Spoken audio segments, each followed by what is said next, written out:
नाशिक महानगरपालिकेच्या स्थायी समितीच्या सभेत नगरसेविका सौ. भारती ताजनपुरे यांनी उपस्थित केला महत्त्वाचा प्रश्न. नाशिक महानगरपालिकेच्या स्थायी समितीच्या सभेत प्रभाग क्र. 19च्या नगरसेविका तथा स्थायी समिती सदस्य सौ. भारती ताजनपुरे यांनी नाशिक रोड सिन्नर फाटा ते दत्त मंदिर दरम्यान असलेल्या मनपा उड्डाण पुलावरील पडलेल्या खड्ड्यांचा प्रश्न उपस्थित केला. या मार्गावर मोठ्या प्रमाणात वाहतूक होत असून पुलावरील खड्ड्यांमुळे वाहनचालकांना मोठा त्रास सहन करावा लागत आहे. तसेच अपघात होण्याची शक्यताही वाढली असल्याचे त्यांनी सभागृहाच्या निदर्शनास आणून दिले.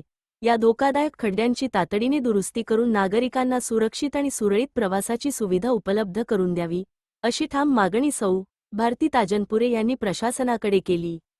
डेस्क न्यूज मराठी प्रतिनिधी एजाज शेख, नाशिक. बाळासाहेब ठाकरे यांनी उद्घाटन केलेला दत्त मंदिर ते सिन्नर फाटा आणि हा उड्डाण पूल नाशिक रोड वासियांसाठी खूपच महत्त्वाचा आहे पूर्वविभागासाठी. आणि त्या उड्डाण पुलावर एवढे मोठे खड्डे पडलेले आहेत आणि आम्ही वेळोवेळी त्याच्यावर आंदोलनं केली, तक्रारी दाखल केल्या, परंतु मला वाटतं त्याच्यावर काही कारवाई झालेली.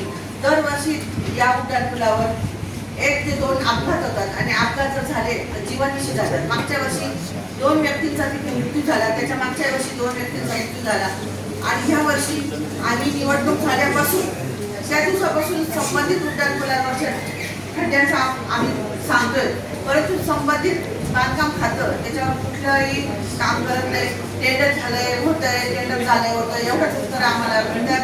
आणि त्याच्यात बरीच भर पडून हा सदरचा उड्डाण पूल हा 2-2.5 महिन्यांपासून जेसीबीने तो खरडलाय आणि खरडल्यामुळे त्याला चाकाऱ्या पडल्या आणि चाकाऱ्या पडल्यामुळं 2 व्हीलर गाडी जंप होती आणि जंप जर झाली तर मला वाटतं जंप जर झाली तर मला वाटतं ती व्यक्ती सरळ खाली येईल आणि वाचेल का नाही सांगता येते. कारण जेव्हा तिथे अपघात झालेले तेव्हा जीवन डांबर काढून नवीन करायचं होतं, पण आपल्याला 20 जून पर्यंत डांबरच मिळालं. साहेब तुमच्या नशिबाने पाऊसच पडत नाहीये. पाऊस आहे, पाऊस पाहिजे, तुम्ही पावसाळ्यात उत्तर देताय, हे पण उत्तर आहे. आता जुलै संपत चालली आणि जून भरली तुमच्या नशिबाने पाऊस पडत नाही तरी तुमचे कामं थांबलेलेच आहे. हे काय आपण तुम्हाला सांगतो हे उत्तर तर मला तुमच्या कॅबिनेटमध्ये मिळतं, इथं काहीतरी वेगळं द्या. पुढे जाऊन सांगतोय ना काय घडलं. आपण ते मटेरियल स्क्रॅप केलं, त्याच्यानंतर आपला NHPWDचा रस्ता मंजूर झाला. NHPWD मध्ये तो उड्डाण पुलाचा प्रत्येक स्पॅन वर उचलून त्याचे बेरिंग बदलायचं काम होतं. ते करताना जर आपण त्यावर डांबर केलं होतं तर ते पूर्ण क्रॅक पडणार होतं. मग आपण IIT पवईला रेफर केलं. ते IIT पवईवाल्यांनी येऊन त्याचे रेफर केला आणि मग त्यांनी आता आपल्याला सांगितलं की तुम्ही डांबर करू शकता, वरती कॉम्प्रेशन देईल, वरती टेन्शन येणार नाही, त्यामुळे डांबराला क्रॅक पडणार नाही. तर आता आपण ते पुढच्या आठवड्यात डांबर हाती घेऊ. एवढा वेळ काय गेला? खरडून 2 महिन्यापेक्षा जास्त खरडून झाले असेल. आम्हाला आणि आमच्या प्रभागाचा प्रत्येक नागरिक, लहान मुलं असेल, शाळेत मुलं असेल, महिला असेल, वयोवृद्ध असेल, पेशंट असेल, तिथूनच जातात. आणि ते काम किती महत्वाचे. आपण राहतात सगळे नाशिकला, आपल्याला तिथून कोणाला जायचं नाही. एक वेळेस 2 व्हीलर घेऊन त्या पुलावरून आपण सगळ्यांनी जर एक रिहर्सल घेतली तर आपल्या लक्षात येईल काय परिस्थिती. कारण एवढी सिरियस गोष्ट आहे. टेक्निकल प्रॉब्लेम टेक्निकल आहे, पण आपण त्याच्या पाठोपाठ लगेच लागला करायला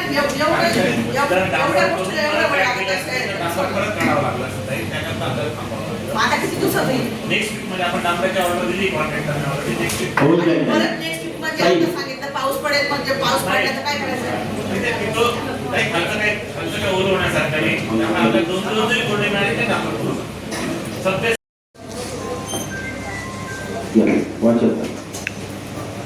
मान्य सरकार दिनांक 30/6/2026 अन्वये तो 72/1/2/4 पै 772/1/2/5 पैसे जमिनीचे आरक्षण क्रमांक 100/2022 व 102/2000.